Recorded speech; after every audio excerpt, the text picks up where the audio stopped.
numa das histórias mais impactantes da Bíblia, uma mulher olhou para trás e nunca mais voltou.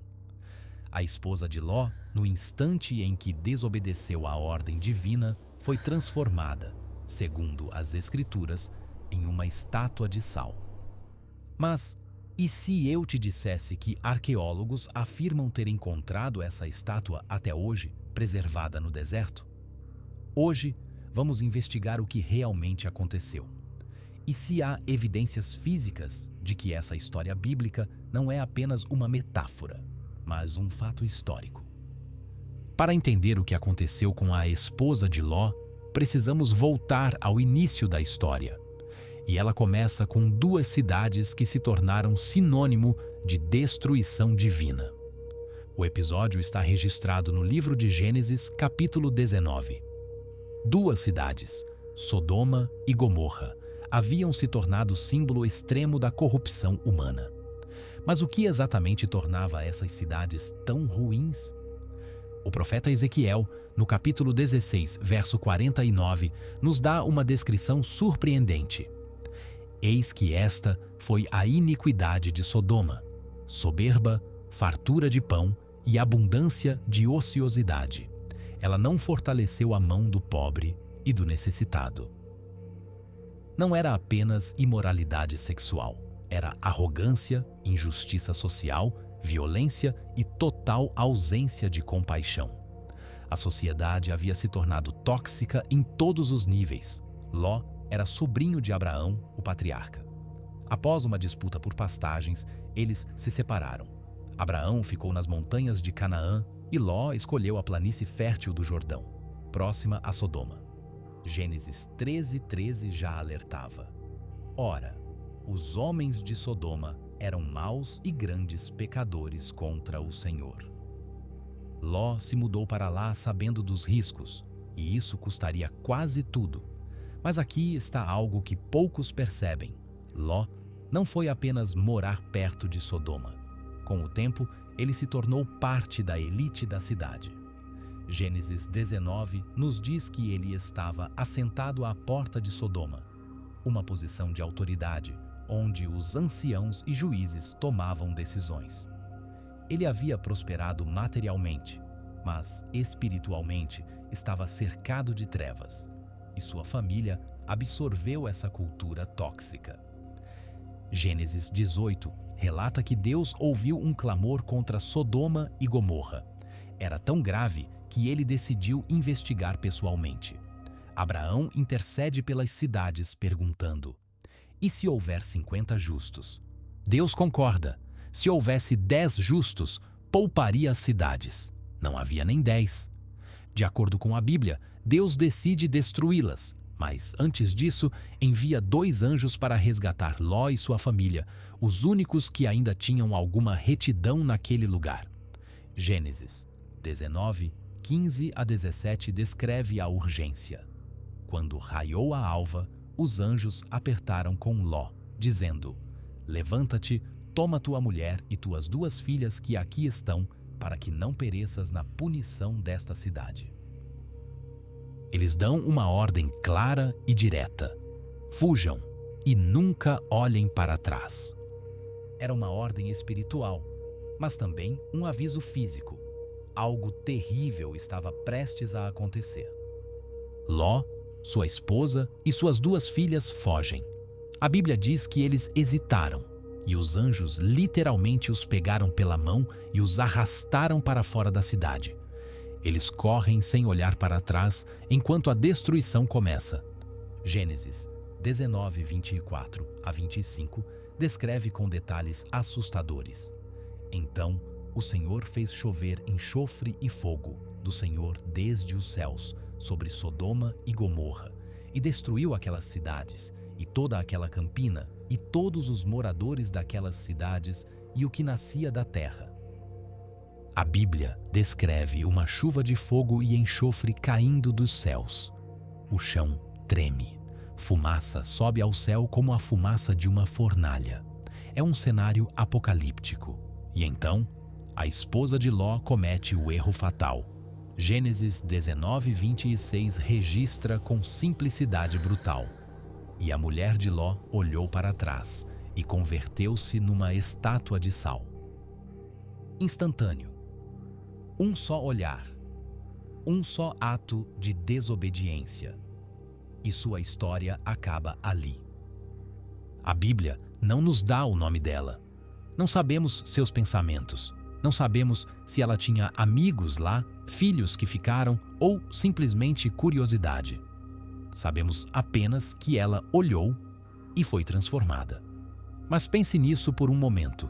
Ela tinha acabado de ser salva de uma destruição total. Anjos literalmente a pegaram pela mão e a tiraram de lá. E ainda assim, ela olhou para trás. O que havia em Sodoma que era tão forte assim? Alguns estudiosos sugerem que ela tinha outros filhos casados que ficaram para trás. Pessoas que ela amava, mas que escolheram não sair. Outros acreditam que ela simplesmente não conseguia deixar ir a vida de conforto, a riqueza, o status social que tinha naquela cidade corrompida. Seja qual for o motivo, aquele olhar revelou onde seu coração realmente estava. Jesus Cristo, milhares de anos depois, mencionaria esse episódio em Lucas 17:32. Lembrai-vos da mulher de Ló. Era um aviso, um alerta sobre apego ao passado. Antes de continuarmos com as descobertas arqueológicas, eu quero fazer um teste rápido com você. Se você chegou até aqui e está realmente interessado nessa investigação, escreva nos comentários a palavra desobediência. Eu vou saber que você é alguém que busca conhecimento até o fim, e não apenas curiosidade superficial. Faça isso agora. E aqui começa o mistério moderno. Em Israel, próximo ao Mar Morto, um dos lugares com maior concentração de sal do planeta, existe uma formação natural conhecida como Coluna de Sal da Mulher de Ló. Essa formação fica no Monte Sodoma, uma montanha inteira feita de sal, com mais de 200 metros de altura. Guias turísticos locais apontam para essa formação e afirmam: ali está a prova da Bíblia. E por milênios, judeus, cristãos e muçulmanos identificam essa coluna como sendo o local exato da transformação. O historiador judeu Flávio Joséfo, que viveu no primeiro século depois de Cristo, escreveu em suas Antiguidades Judaicas que a coluna de sal permanece até hoje, e ele estava escrevendo há quase 2000 anos. Isso significa que essa tradição não é recente, é milenar. Mas há mais. Nas últimas décadas, arqueólogos estudaram intensivamente a região ao redor do Mar Morto. E o que encontraram é perturbador. Pesquisadores registraram níveis altíssimos de enxofre cristalizado nas rocas da área, algo compatível com uma explosão térmica extrema e extremamente antiga. Estudos geológicos mostram que a região do Vale do Jordão está sobre uma falha tectônica ativa. Há evidências de atividade vulcânica antiga, depósitos de betume, asfalto natural e gás natural subterrâneo. Em 2018, um estudo publicado na revista científica Nature sugeriu que um evento catastrófico, possivelmente um airburst, explosão aérea de um meteoro, pode ter destruído civilizações na região há cerca de 3.700 anos.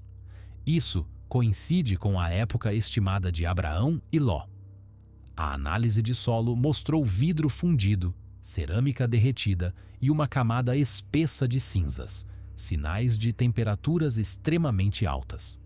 Claro, a ciência oficialmente declara que a coluna de sal da Mulher de Ló é uma formação natural, resultado de erosão ao longo de milênios.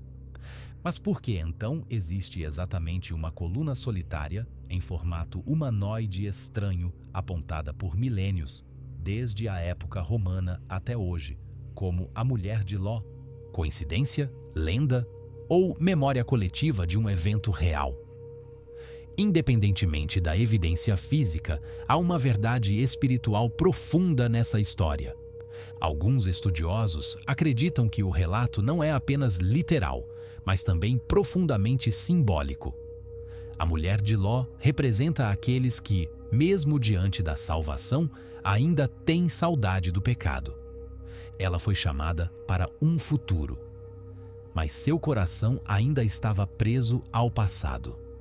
O sal, na Bíblia, tem múltiplos significados. É usado para preservar, para purificar, mas também representa esterilidade. Lote transformada em sal é uma imagem de alguém que ficou paralisada entre dois mundos. Jesus disse em Mateus 6:24: "Ninguém pode servir a dois senhores." A esposa de Ló tentou e pagou o preço. Mas muitos arqueólogos e geólogos afirmam que a explosão que destruiu Sodoma e Gomorra pode ter sido real, possivelmente causada por gás natural subterrâneo e combustão instantânea.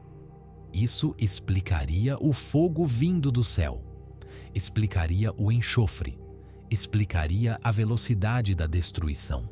E quanto à transformação em sal? Alguns cientistas sugerem que, em uma explosão extremamente quente, rica em minerais, uma pessoa poderia ser instantaneamente incinerada e coberta por cinzas salinas e minerais, criando uma múmia mineral que, de longe, pareceria uma estátua. Isso soa absurdo? Talvez, mas lembre-se de Pompeia. Lá, corpos foram preservados instantaneamente pela erupção do Vesúvio. Se isso pode acontecer com lava vulcânica, por que não com sal e enxofre em combustão? E há outro detalhe fascinante. A região de Sodoma e Gomorra era conhecida na antiguidade por seus poços de betume. Gênesis 14:10 menciona isso especificamente. Betume é basicamente petróleo em forma sólida ou semissólida. Imagine uma explosão em uma área rica em gás natural, enxofre e petróleo. O resultado seria literalmente fogo caindo do céu, exatamente como a Bíblia descreve. A ciência moderna não contradiz o relato bíblico. Ela pode, na verdade, explicá-lo. Seja lida como fato literal ou como mensagem espiritual profunda, essa história atravessa milênios porque traz uma verdade que não envelhece. Há momentos na vida em que olhar para trás pode custar tudo. E talvez, em Sodoma, o passado não estivesse apenas atrás dela, mas dentro dela. A história da mulher de Ló nos faz refletir sobre escolhas, obediência e apego. O que nos prende ao passado? Que Sodomas carregamos no coração. E mais importante, quando Deus nos chama para a frente, conseguimos realmente deixar para trás o que precisa ficar? A diferença entre ser transformado por Deus ou transformado em sal pode estar em um único olhar. Se este conteúdo trouxe reflexão para você, considere se inscrever no canal Rotas Sagradas. Toda semana, revelamos histórias bíblicas, espirituais e misteriosas com profundidade e respeito. Deixe o seu like agora. Isso ajuda o algoritmo a levar essa mensagem para mais pessoas. E ative o sininho de notificações para não perder nenhuma investigação. E me diga nos comentários, você acredita que a coluna de sal realmente é a esposa de Ló? Ou é apenas uma formação natural com significado simbólico? Quero saber sua opinião. Compartilhe este vídeo com alguém que precisa ouvir esta mensagem. Talvez seja alguém que está preso ao passado. Ou alguém que precisa de coragem para seguir em frente. Obrigado por caminhar comigo por mais uma Rotas Sagradas. Nos vemos na próxima jornada.